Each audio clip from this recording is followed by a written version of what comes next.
함께 한 번 더 아멘으로 하나님을 예배합시다. 할렐루야.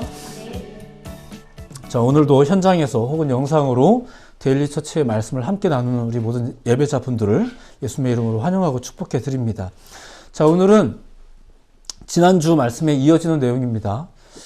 그 에베소서의 내용을 소개해 드리고 있는데, 이 에베소서라는 책은 그 참된 교회론과 이제 기독론을 설명하고 있는 일종의 교리서라고 소개를 해드렸습니다. 그렇다면 이 서신이 애초에 교리서를 쓰겠다는 목적으로 기록이 된 건가? 그건 아닙니다.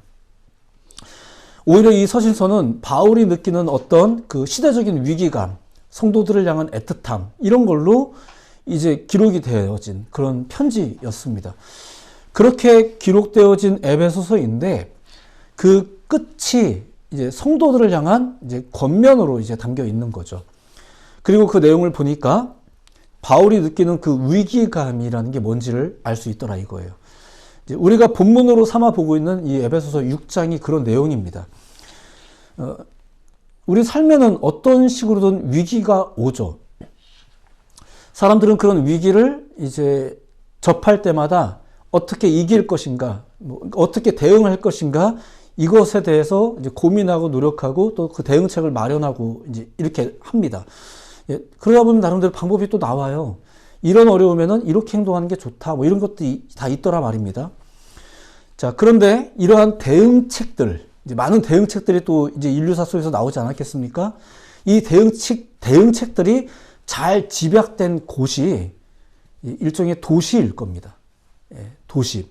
안전을 도모하기 위해서 성벽을 마련해서 출발을 하고, 그 성벽 안에서는 여러 가지 위기 대응 능력들이, 방안들이 다양하게 이제 구축이 되고, 위기 대응뿐만이 아니에요. 이제는 위기가 없으니까 이제 즐기기도 해야 되잖아요. 그러다 보니까 원하는 것을 생산할 수 있는 인프라도 그 안에, 이 도시 안에 구축하고, 뭐 이 성벽 안에서 그런 것들이 형성되어지면서 그게 일종의 문화가 돼요. 교묘하게 우리에게 이미 주어진 것들과 이렇게 조합되면서 조금은 디테일한 차이가 이제 나오더라 이거죠. 일종의 그게 문화가 돼요. 그러다 보니까 사람들은 보통 이 도시 안에서 이제 안심이라는 걸 합니다.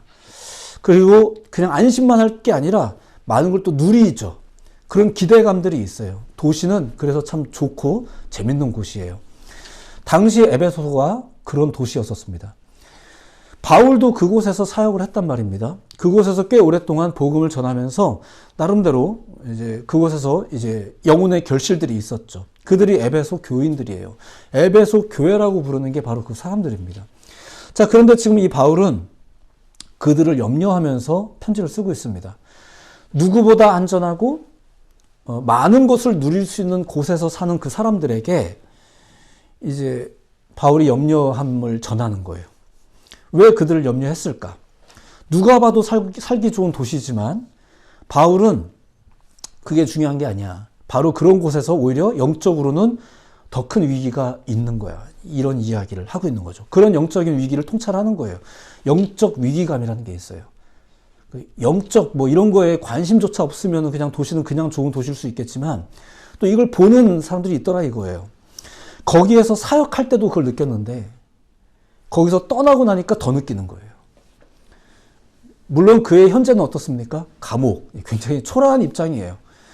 남 걱정할 때가 아니에요. 근데 지금 그 사람은 오히려 자기보다 더 잘 살고 있는 사람들을 염려함으로 이 편지를 쓰고 있습니다. 실제로 누가 더 염려스러울까요? 자, 그렇게 그의 권면이 에베소서 마지막 부분에 이제 등장을 하는 건데 그 첫 번째 권면이 뭐였다고요? 지난주에 나눈 얘기예요. 강건하라 였습니다. 강건해라. 어떻게 강건할까요? 너희가 주 안에서와 그 힘의 능력으로. 좀 종류가 다르죠. 강하긴 강한데 좀 세상적인 강함은 아닌 것 같아요. 주 안에서와 그 힘의 능력으로. 이유는 뭔가요? 적이 누구라서? 마귀라서. 마귀의 관계. 이런 것들이 있으니까. 그런 것 때문에 이런 식으로 강해져야 되는 거예요. 물론 우리는 다른 식으로도 강해지기를 꾀하고 있지만 지금 이제 이미도 다른 식으로 다른 동네, 다른 도시보다 훨씬 많은 것을 가지고 있는 사람들이에요. 강한 사람들입니다. 근데 그런 사람들에게 지금 이 감옥에 있는 사람이 그런 식으로 강해지는 것도 참 좋겠지만 이라고 말하면서 지금 다른 강함을 말하죠. 어느 곳보다 안전할 줄 알았던 그 도시의 사람들에게 지금 뭐라고 말하는 거예요? 오히려 그런 곳이 영적으로는 위기가 더욱 많다. 간계가 넘친다. 미혹이 많다. 신앙생활하기가 훨씬 더 어려워. 뭐 이런 이야기들이 이제 던져지고 있는 거죠. 그래서 신앙에 대한 교리적인 정리와 함께 이런 권면이 이제 나온 거예요. 여기까지가 지난주에 설명이죠. 자, 오늘은 그들을 향한 두 번째 권면, 이제 이런 권면이 있습니다. 요걸 이제 소개해 드릴까 합니다. 앞서 잠깐 얘기했지만 사람들은 위기에 대한 많은 수단을 마련하죠. 그래서 전쟁 무기도 준비하는 것이고, 이제 기술이든 돈이든 건강이든 뭐 심지어 기름, 식량, 지식, 뭐 이제 심지어는 인구수까지 사람 수가 주는 것도 문제다. 뭐 이러면서 모든 것들을 일종의 경쟁력 삼아, 무기 삼아 준비를 합니다. 자, 그 중에서 군대라는 것은 전형적인 위기 대응의 한 요소겠죠. 사람들이 기꺼이 국방비를 지불해 가면서까지 군인을 훈련하고 또 그들에게 좀 더 강력한 무기를 부여하는 이유가 그런 거겠죠. 위기 대응이죠. 우리나라의 경우에는 때가 되면은 이제 의무적으로 군 복무를 하기도 합니다. 그게 다 뭔지는 몰란다 하더라도 그게 중요한 것은 다 아는 거예요. 위기 대응이라는 게 중요하다는 것. 자, 그런데 바울이 지금 영적 위기감을 이제 선포하면서 이제 당시 군인의 모습, 그들의 복장과 그 이미지를 차용해서 지금 영적인 강화가 이루어져야 된다라는 것을 지금 이제 두 번째 권하게 됩니다. 어떻게 권하냐면은 군인다운 복장과 이제 군인다운 어떤 그들이 착용하는 어떤 장비에 대한 이미지를 차용해서 설명을 하는 거죠. 자, 전신갑주라고 표현하는데 이 전신갑주 품목은 14절부터 소개가 됩니다. 간단하게 설명하자면 이런 거예요. 첫 번째는 허리띠, 두 번째는 이제 호심경, 옛날 성경에는 흉배라고 나오는 겁니다. 세 번째는 15절 평안의 복이 준비한 것으로 신을 신고 신발, 16절 믿음의 방패, 17절 이제 투구하고 검 이런 것들을 소개합니다. 자, 오늘날 군인들의 상관은 좀 많이 다르기 때문에 또 무기의 모양도 많이 다르기 때문에 이 무기 자체에 대한 기능을 세밀하게 살필 필요는 이제 없을 것 같고 하지만 이 품목의 의미는 좀 생각을 해볼 필요가 있어요. 왜냐하면 그 의미 때문에 이 무기의 이미지를 차용한 거니까. 자, 빠르게 그 품목의 의미를 좀 생각해보면 이런 겁니다. 첫 번째는 허리띠예요. 일단 허리띠가 전쟁 무기라는 게 좀 그렇긴 한데, 자, 허리띠. 다시 말씀드리지만 이거는 그 자체는 전쟁 무기는 아니에요. 복장을 위한 소품이죠. 복장을 위한 소품이에요. 근데 이게 첫 번째로 언급이 되었어요. 왜 그랬을까? 먼저는 허리가 뭔지를 봅시다. 허리가 어딘지가 아니라 허리가 뭔지. 허리에 대해서 잠깐 생각해보면 이런 거예요. 머리부터 발끝까지 이루는 우리 몸 전체의 이제 중심축이 바로 이 허리라고 이제 사전적으로도 규정을 하고 있더라고요. 그리고 심지어는 우리가 서고 움직이는데 힘의 근원이 바로 이 허리라고 이제 진단을 하고 있습니다. 성경에 보면 하나님이 야곱에게 말씀하실 때 이런 말씀을 하신 적이 있어요. 왕들이 네 허리에서 나오리라. 이제 이런 말들. 또한 하나님이 다윗에게 이제 성전을 네가 짓지 않고 네 아들이 지을 거야. 이 얘기를 할 때도 이렇게 말씀하신 적이 있어요. 역대하 6장 9절의 내용인데 네 허리에서 나올 네 아들 그가 내 이름을 위하여 성전을 건축하리라. 그러니까 이 허리라는 표현들이 성경에 가끔씩 나옵니다. 생명의 근원, 우리 삶의 중심, 근본, 기초 이런 것들을 언급할 때 허리가 언급이 되죠. 허리가 무너지면 서는 것도 걷는 것도 심지어 누워있는 것조차도 어려워요. 허리가 무너지면 아주 현실적이고 실제적인 삶이 무너진다는 거예요. 그런데 그 허리를 진리로 붙들라는 거예요. 하나님의 전신갑주를 취하라고 하면서 그 첫 번째 무장으로서 우리의 삶의 근간이 되는 중심, 이 허리에 진리가 띠띠워져야 된다는 게 첫 번째 권면입니다. 이 허리띠가 무슨 무기예요? 물론 이렇게 어느 나라 영화를 보면 허리띠를 가지고도 잘 싸우긴 하는데, 근데 기본적으로 허리띠가 가지고 있는 기능을 생각해 본다면, 네, 그렇습니다. 그쵸. 기능도 생각을 해보면 그런 거예요. 이 기능, 이 허리를 감싼다라는 의미도 있겠지만, 이 허리띠가 가지고 있는 기능을 보면, 보통 허리띠를 왜 하나요? 바지가 흘러내리지 않도록. 뭐 이런 것들도 있죠. 우리 복장을 우리의 복장을 잘 붙들어 주거나 여밀 때 또 이 허리띠를 합니다. 특히나 이 성경시대 당시의 의복을 생각해 본다면 그렇습니다. 그때의 옷은 대부분 발목까지 내려가는 긴 옷들이었다고 해요. 그래서 전투를 하려면 이 옷들을 좀 잘 추스려야 되잖아요. 집어 올리거나 뭐 어떻게 하든 간에 이 허리띠가 바로 내 복장을 수습하는 소품이었었어요. 여러분들이 원래 가지고 있는 것들을 추스리는 소품. 그것이 진리여야 된다는 거예요. 각자의 생각이 다를 수 있죠. 상황이 다를 수 있어요. 입고 있는 옷도 다를 수 있겠죠. 하지만 한 가지 의미가 부여되어진 허리띠, 진리. 그 진리가 내 생각도 때로는 내 복장도 내 처소도 다 똑같이 적용되기는 어려울 수 있지만 우리의 의복을 추스리는 진리로 우리의 허리를 붙들어야 하고 진리로 우리의 복장을 추스리는 거죠. 그 운동선수들이 본격적인 시합을 하기 전에 가장 먼저 하는 것도 역시 복장을 점검하는 거죠. 여러분들이 그런 장면들 아마 TV에서 많이 보셨을 거예요. 특히 유도 같은 운동들 보면은 그렇죠. 심지어는 이렇게 격렬하게 막 그 경기를 하다가 중간에 심판이 잠깐 중단을 시키고 나서 뭐예요? 복장 점검 시켜요. 그때 그들이 복장을 점검한 다음에 맨 마지막에 하는 게 뭐예요? 허리띠를 이렇게 돌리는 거죠. 이게 효과적인 경기를 위해서이기도 하겠지만 이게 예의이기 때문에 그래요. 또 경기가 또 끝나면 또 어떻게 하나요? 다시 복장을 점검하고 이제 잘 점검하고 제자리에 서서 복장을 점검합니다. 그런 다음에 승리 여부에 대한 평가를 받죠. 복장 다 점검한 다음에 에이씨 나 진 것 같아 하고서는 평가도 안 받고 뛰쳐나가는 게 아니에요. 내가 진 것 같긴 하지만 다시 내 자리에 서서 복장 점검하고 심판의 결정을 듣고 내려가죠. 복장 점검은 참 중요해요. 이거는 중요한 준비 절차이자 예의였습니다.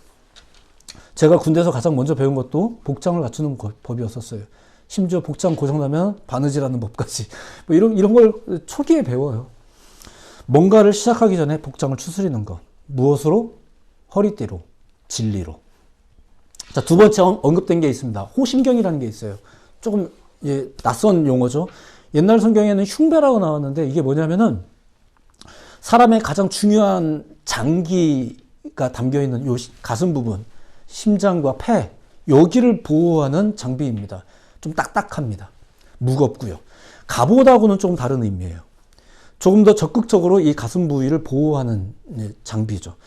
당시 그 로마 병사의 이미지를 생각해 본다면 이런 겁니다. 그들이 이게 뭐냐면 어깨 쪽에서 이렇게 걸쳐서 쓰는 거예요.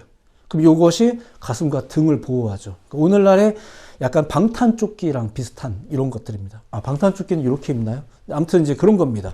요 전체를 보호하는 게 아니라 가장 중요한 것을 보호하는. 그래서 가끔 싸움에 정말 자신 있는 이제 영웅적인 군사들, 영웅적인 인물들이 가끔 있잖아요. 이게 옛날 드라마나 이런 거 보면은 그 사람들 보면 이거 안 하고 있죠. 오히려 막 이렇게 근육 다 드러내놓고 이제 최소한의 이제 방어 무기와 칼만 가지고 막 용맹하게 싸우는 사람들이 가끔 요거를 안 하기도 해요. 왜냐면 이게 무겁거든요. 이게 조금 무겁습니다. 자, 그런데 바울 사도는 지금 이 호심경을 칭할 때 또 뭐라고 칭하냐면은 의의 호심경이라고 칭했거든요. 여기서 말하는 의는 그냥 정의 이런 것이 아니고요. 하나님의 의. 그러니까 우리의 구원을 성취하는 하나님의 의를 말하는 겁니다. 구원. 그 구원의 확신을 말하는 거예요. 이 구원의 확신이 하나님의 의가 우리의 가장 중요한 부분들을 보호해주는 장비. 다만 조금 무겁습니다.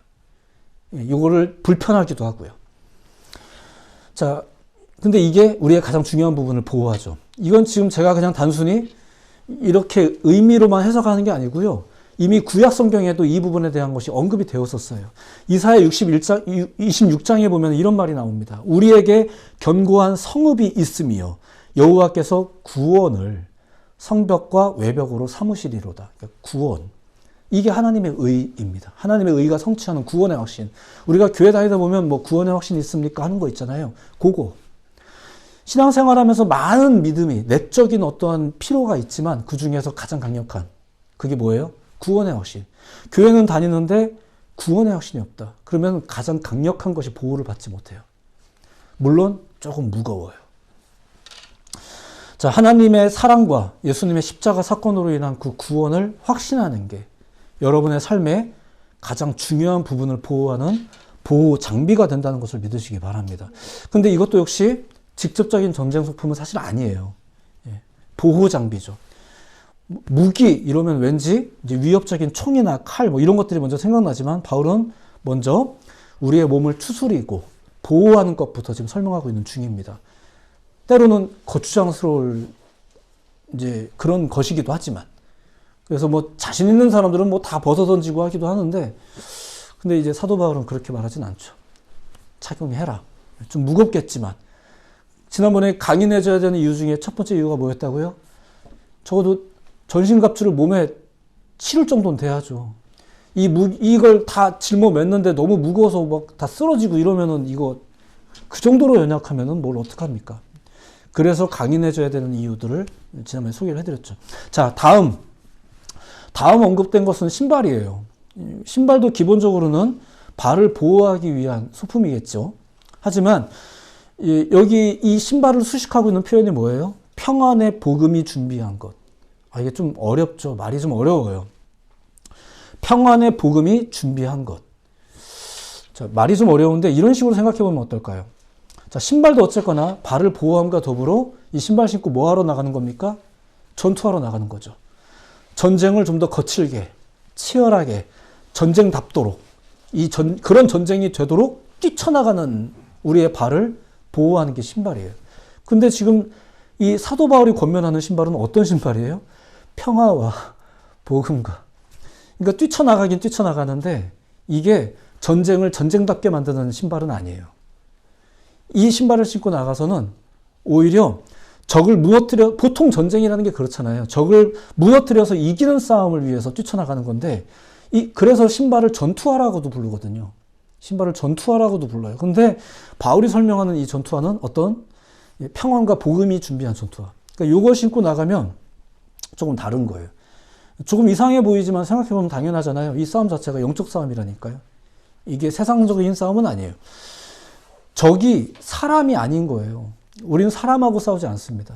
적이 마귀이기 때문에 거짓과 우리 안에 있는 불의와 이런 것들이기 때문에 마귀를 대적하는 싸움이기 때문에 하나님의 방식으로 싸우는 거예요. 그게 뭐라고요? 평안과 복음이 준비한 신발. 그래서 이따가 맨 마지막에 설명하겠지만 이렇게 나가서 싸우는 방식이 되게 이상해요. 우리가 휘두르는 칼도 세상 칼하고는 좀 달라요. 맨 마지막에 설명드리겠습니다. 자, 그 다음 언급된 거 방패. 방패는 잘 알죠. 방패는 나름대로 직접적인 전쟁 소품으로 좀 포함되지만 역시 방어 무기입니다. 근데 이게 앞서 그 호심경, 그 흉배하고는 좀 달라요. 호심경은 가장 중요한 부분을 보호하는 장비라면 이 방패는 특히 이제 이 성경 시대 바울이 인용했던 이 로마 시대 이미지, 이 방패가 헬라어로 뒤레온이라고 하는데 이 방패는 온몸을 가릴 수 있는 그런 긴 방패를 말합니다. 여러분들 가끔 영화에서 보면 이렇게 작은 방패 막 이런 것들이 있잖아요. 이런 것들이 있어요. 캡틴 아메리카 방패는 더 작아요. 그래서 오히려 점점 더 작아져 갖고 아주 마지막에는 아주 거의 없는 정도로 작아지는데 아무튼 근데 그때 당시에 이 뒤레오는 전신을 가리는 것을 방패라고 했었어요. 그래서 이렇게 탁 세우면 그 뒤에 막 다 숨을 수 있을 정도로 뭐 이렇게 하는 그런 방패죠. 심장과 폐뿐만이 아니라 크고 작은 우리 육신의 모든 부분들을 보호하는 방패. 근데 이 방패를 그래서 뭐라고 수식해요? 믿음의 방패 이렇게 수식해요. 믿음이 여러분들의 심장만 보호하는 게 아니라 여러분들의 작은 것들까지도 많이 보호해요. 그래서 이런 비유를 통해서 소개를 하죠. 그런데 역시나 이 방패도 꽤 무겁습니다. 믿음을 가지는 것은 사실 조금 무겁고 어려운 일일 수 있어요. 자, 믿음에 대해서는 뭐 워낙 많은 해석과 교훈이 있기 때문에 더 강조하지는 않겠습니다. 안중에서 그런 건 아니고요. 너무 많아가지고. 오늘 이야기를 위해서는 그냥 이 정도만 설명하는 걸로. 자, 사도 바울은 믿음의 방패를 드는 것, 조금 무겁지만 이런 방패를 드는 것이 중요하죠. 뭐 조금 무겁다는 것은 방패가 무거운 것도 있겠지만 내 컨디션이 안 좋을 땐 더 무겁게 느껴져요. 오늘따라 유독 더 이제 성경이 눈에 안 들어온다든가 이런 경우가 있단 말입니다. 우리 컨디션에 따라 더 무겁게 느껴질 때도 있지만 어쨌거나 이 믿음으로 무장하기를 지금 권면하고 있는 겁니다.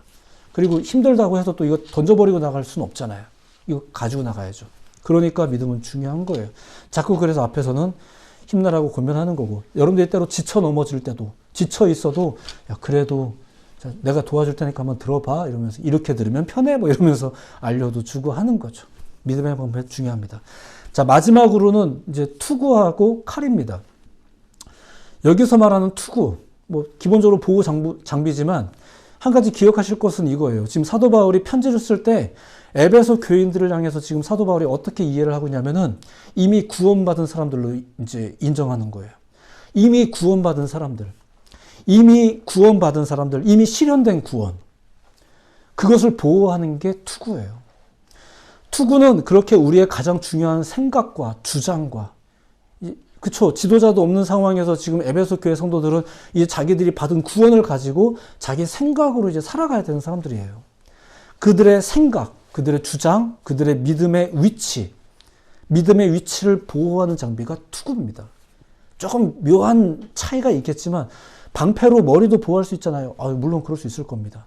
하지만 지금 이렇게 투구를 전혀 다른 항목으로 구분하는 것은 머리가 가진 중요성 때문이겠죠. 심장이 가진 중요성과는 조금 다르지만 역시 강력한 중요성들. 자, 그리고 마지막으로 언급된 이 검이 참 재밌어요. 자, 이 검이 성령의 검이래요. 성령의 검. 전신갑주 중에서 유일한 공격 무기입니다. 우리는 공격적 수단보다 방어적 수단을 많이 가지는 존재들입니다.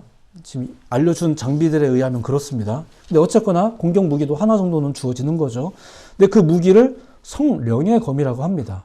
성령으로 공격하는 거예요. 성령이 전쟁 같은 삶에서 실제로 활용할 수 있는 무기인 거예요. 이거는 휘두를 줄도 알아야 되고요. 이것이 가지고 있는 기능도 아셔야 돼요.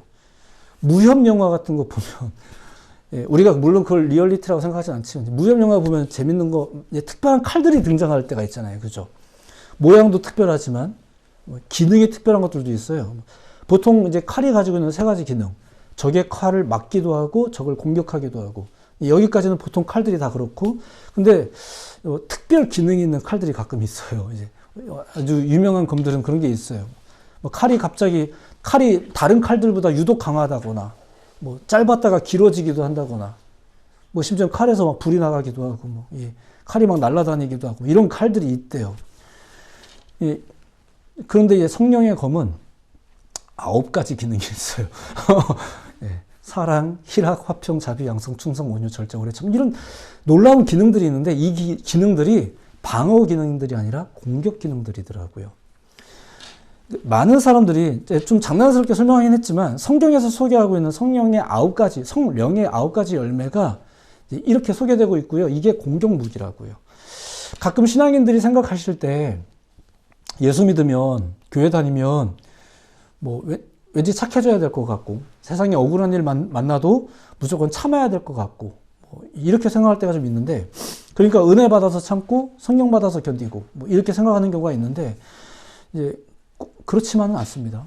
물론 인내도 중요한 열매지만 오히려 성령은 분명히 공격 무기입니다. 그리고 지금 사도 바울도 그 에베소 성도들에게 이 성령을 소개할 때 공격 무기로서 설명하고 있는 거예요. 적극적으로 그 열매를 맺어서 막 사랑으로 때리는 거죠. 이렇게 하면서 하고, 마귀의 계략을 이기는데 이 성령의 열매를, 성령의 검을 직접 활용하는 거예요. 버티는 게 아니라 이기는 겁니다. 예수 믿으면서 버티고 살면 얼마나 힘들어요. 고단하죠. 근데 이기는 거예요. 그게 신앙생활이 가지고 있는, 우리에게 분명하게, 그리고 이것을 이미 믿고 있는 사람들이라고 믿고 지금 이 목회자는 설교를 하고 있는 중인 거예요. 저 사람들이 이걸 믿고 있겠지?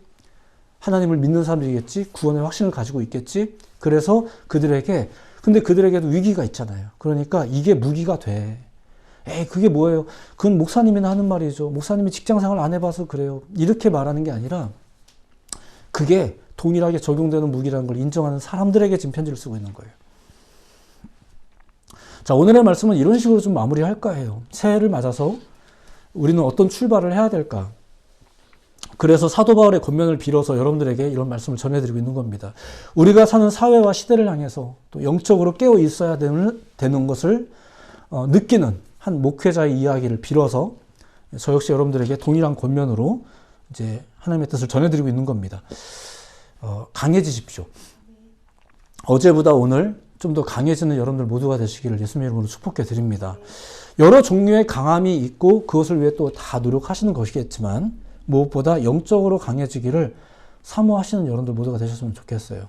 적어도 저는 이 이야기를 이게 무슨 이야기인지 전혀 모르는 분들에게 이야기하고 있지 않다고 제가 믿어요. 예. 믿음이 연약한 것을 당연하게 여기거나 별것도 아닌 것으로 생각하시는 건 안 돼요. 그러면 틈만 나면 시험 들어요. 틈만 나면 불평과 불만이 일어나죠. 출애굽 이후에 이스라엘도 마찬가지였습니다. 본격적인 광야 삶을 시작하기도 전에 2년 동안 교육을 받았는데도 불구하고 실제로 그 삶을 시작하자마자 불평이 이제 터져나오기 시작했어요. 좀 그렇습니다. 좀 안타깝긴 합니다. 결과적인 얘기는 믿음이 없어서죠. 아직 믿음으로 강하지 못해서입니다. 그러니까 조금 너무 뜬금없고 너무 연역적이지만 강해지기를 사모하는 여러분들 모두가 되시길 바랍니다. 강해질 때 어떻게 강해질까? 적어도 하나님의 전신갑주를 내 몸에 걸치고 활용할 수 있을 만큼은 강해지셔야 돼요. 성경을 받아도 사용할 줄도 모르고 성경 공부는 막 죽어라고 했는데 어디 나가서 한마디도 우리가 그렇잖아요. 영어 공부 그렇게 많이 하고 나서 한마디도 못한다. 뭐 이런 게 있잖아요. 이걸 가지고도 아무것도 못한다면 교회에서 막 직분은 매해 올라가는데 교회 경험은 늘어가는데 실제로 싸우는 방법도 하나도 모른다면 이게 참 안타깝죠. 굉장히 안타까운 문제예요. 영적으로 강하지 못하면 하나님의 선물을 받아도 감당을 못해요. 자, 그리고 어쨌거나 두 번째 그래도 이렇게 권면드리고 싶습니다. 하나님의 전신갑주를 취하십시오. 아무리 강해도 이제 우리 기도자께서도 이야기했지만 아무리 강해도 혼자만의 힘으로 안 되는 게 많기 때문에 그래요. 그렇죠? 여러분이 강해져서 막 흉배 다 집어던지고 막 내 근육 자랑해 가면서 싸울 수도 있겠죠. 그럴 수도 있겠는데 꼭 그렇게 되지만은 않잖아요.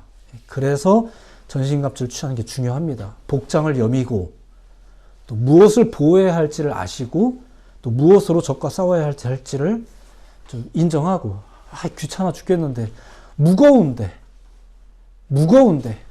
근데 자꾸 누군가 옆에서 권면하고 야 그래도 이거 꼭 입고 나가 뭐 이런 게 있잖아요. 전신갑주를 취하시기 바랍니다. 이 싸움은 애초에 조금 다른 싸움이기 때문에 그렇습니다. 이 무기들은 조금은 다른 것들이기 때문에 그래요. 그래서 낯설기도 하지만 그래서 무겁기도 하고 그래서 어색하기도 하지만 필요하다면 이 장비들에 대해서 좀 배워가면서 이 장비를 착용하는 것이 중요하죠. 제가 처음 핸드폰을 바꾸거나 노트북을 바꿨을 때도 항상 그리고 삶의 환경이 바뀌었을 때도 그랬습니다. 항상 새로 배워야 했어요.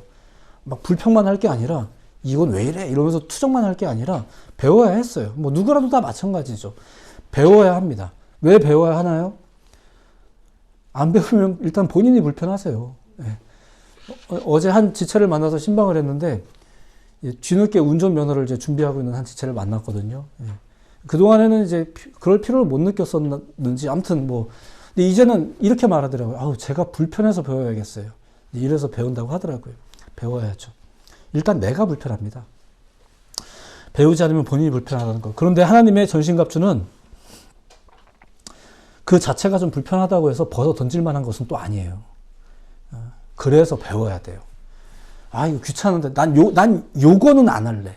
이게 안 되더라 이거예요. 왜냐하면 그러기가 쉽지 않아요. 그러기가 쉽지 않은 장비들이에요. 그래서 배워야 돼요.